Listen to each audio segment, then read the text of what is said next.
2028 입시 고교 학점제에서 가장 중요한 포인트가 뭐냐라고 하면 수강 신청을 할 수 있다 뭐 이런 것보다는 내신이 9개 등급제에서 5개 등급제로 바뀐다가 제일 핵심이라고 말씀드릴 수 있습니다. 이렇게 내신을 매기다 보면은 어떤 상황이 벌어지냐, 실제로 동점자가 굉장히 많아지겠죠. 그럼 여기서 얘기를 하나 해보도록 하겠습니다.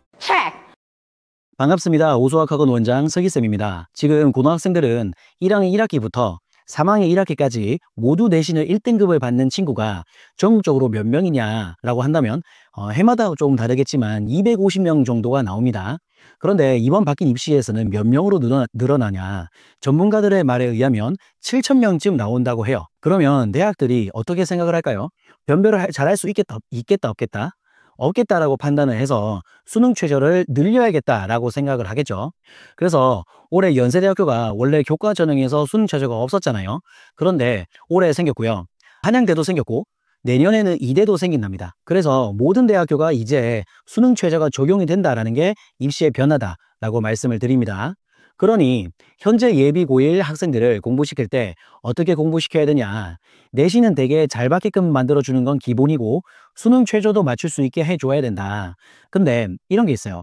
내신이 9개 등급제에서 5개 등급제로 바뀐다고 하면 소위 완화라는 말을 굉장히 많이 씁니다. 이게 숫자만 봤을 때는 완화가 맞아요. 그런데 중요한 건 10% 안에 들면은 1등급이네? 이렇게 간단히 쉽게 얘기하시던데 그 말은 이제는 2등급이 되면 큰일 난다는 거예요. 지금 고등학생들 입장에서 2등급 정도가 어디를 가냐, 교과 전형으로요. 대략 홍익대 정도를 갑니다. 1.8등급에서 2등급 사이에 대부분 학과가 랭킹이 되어지는데 물론 수능 최저 있고요. 그럼 이번 바뀐 입시에서는 내신이 거의 5, 1등급을 평균적으로 맞는 아이가 홍대쯤 가겠구나 라고 얘기를 해도 틀리지 않은 얘기가 되겠죠. 참고로 서울대부터 시작해가지고 홍대까지 현재 이제 교과 전형으로 뽑는 인원이 의예과 약학과 이런 거 다 포함해가지고요. 약 7,000명 정도가 됩니다. 그럼 여기서 심각한 문제가 하나 발생합니다. 1등급을 받는 게 한 과목을 받아야 되는 게 아니죠. 국영수, 사과, 한국사, 기술과정, 제2외국어 1학년 때 총 8과목입니다. 바뀐 입시에서 1학년 1학기 때부터 3학년 1학기까지 과목을 싹 다 합치면 아직 커리큘럼이 다 완성은 안 됐겠지만 50개 과목쯤 될 것 같아요. 50개 과목 중에서 한 과목이 2등급이고 다 1등급이면 50분의 1이 0.0이니까 1.02등급이 되겠죠. 만약에 10과목이 2등급이고 40과목이 1등급이면 1.2등급이 되는 거죠. 이렇게 이제 내신 등급이 형성이 되어집니다. 그래서 첫 번째, 교과 전형으로 대학교 갈 때는 이렇게 내신을 1등급을 받아야지 서울 쪽에 그래도 명문대를 노릴 수 있는 자격이 만들어진다라고 말씀을 드립니다. 그러면 7,000명을 어떻게 가르느냐? 현재 고등학생들은 표준편차가 있어서 대학들이 이 표준편차 숫자를 봤어요. 표준편차 숫자가 작다. 그러면 성적이 오밀조밀 모여 있는 거니까 이 학교는 명문고구나 이렇게 확인했었고, 표준편차의 숫자가 크면은 최상위권 아이들과 좀 못하는 아이들의 격차가 큰 고등학교구나 이렇게 판단할 수 있었는데 지금 바뀐 입시에서는 이게 사라진다라는 거예요. 그러면 대학교 입장에서는 뭘 볼 수밖에 없냐, 그게 바로 원점수입니다. 학생이 만약 100점을 맞는 순간 대학은 한순간에 알아보겠죠. 얘가 전교 1등이구나 이렇게. 그래서 바뀐 입시에서는 과목의 원점수가 100점이 많은 학생이 굉장히 유리해진다 이렇게 말씀을 드립니다. 지금 이 내신을 교과전형과 종합전형에서 활용하게 되는데 특히 종합전형 원서를 쓸 때 어떤 친구가 유리할 것인가, 내가 지원하려고 하는 학과와 연관된 과목, 이런 과목의 원점수가 어떻게 되냐, 이런 걸 기본적으로 이제 등급을 보면서 쫓아갈 수 있게끔 된다 이렇게 말씀을 드립니다. 그래서 이 바뀐 입시에 내신이 완화됐다고는 하지만 어찌 보면 1등급 안에 드는 친구들한테는 뭐가 중요할까요? 그렇죠. 100점이라는 키워드가 이제 생길 거다라고 봅니다. 아까 제가 초반에 고교학점제에서 수강 신청을 할 수 있냐 없냐 이게 중요한 게 아니라고 했죠. 이게 중요하지 않은 이유가 뭐냐? 지금 예비 고1 학생들이 고2가 되면은 일반 선택, 진로 선택, 융합 선택이라는 과목을 선택할 수 있습니다. 근데 여기서 문제가 하나 발생해요. 어떤 문제가 발생하냐?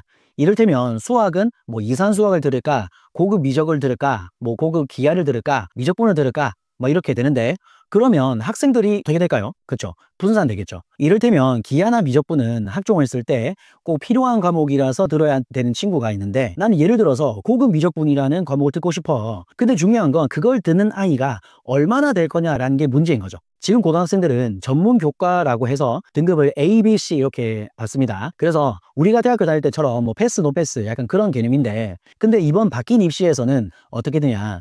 이런 과목이 모두 다 상대평가가 되는 거예요. 거기에 아까 제가 뭐라고 말씀드렸죠? 2028이 되면 뭐가 사라진다? 그렇죠. 표준편차라는 게 사라져요. 그래서 200명이 있는 고등학교에서 이런 과목을 만약에 20명이 듣는데 전교 1등, 2등, 3등이 싹 다 이 과목을 듣는다 이래버리면은 실제로 전교 3등이 몇 등급 되는 걸까요? 그렇죠. 2등급으로 떨어지게 되는 거예요. 이번 바뀐 입시에서는 2등급이 하나 정도 생기면 좀 그렇거든요. 그래서 고교학점제의 취지처럼 이 과목들을 막 펼쳐낼 수 있을 것인가, 실무적으로 아마 불가능할 거다 이렇게 저는 보고 있습니다. 자사고가 AP를 지금처럼 그렇게 만들어낼 수 있을까?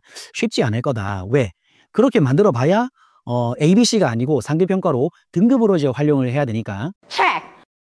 융합선택 과목에는 여행, 지리, 역사로 탐구하는 현대세계, 기후변화와 환경생태, 융합과학, 탐구 이런 과목이 있는데 얘네들은 ABC제 절대평가를 해요. 절대평가긴 한데 과목 이름을 쭉 이제 들어보시면 아시겠지만 대학교 입장에서 매력적으로 보이는 과목이 있다 없다?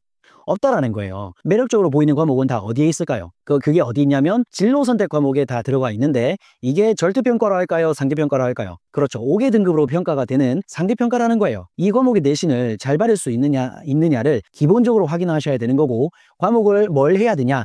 이런 거는 이제 현재 대학교에서 다 나열을 해놨습니다. 구글에다가 여러분들 서울대, 연세대, 고려대 전공 연계 과목이라고 치면 다 나올 거예요.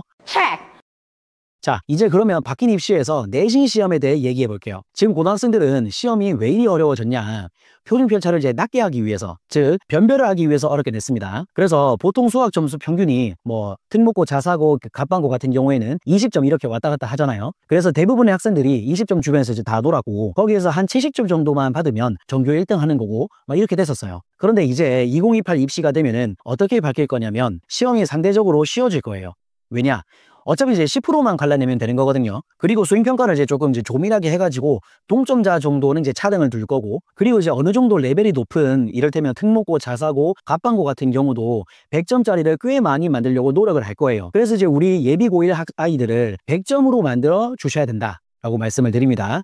물론 국어, 수학, 과학, 한국사 모두 100, 100, 100 이렇게 만들면 정말 좋죠.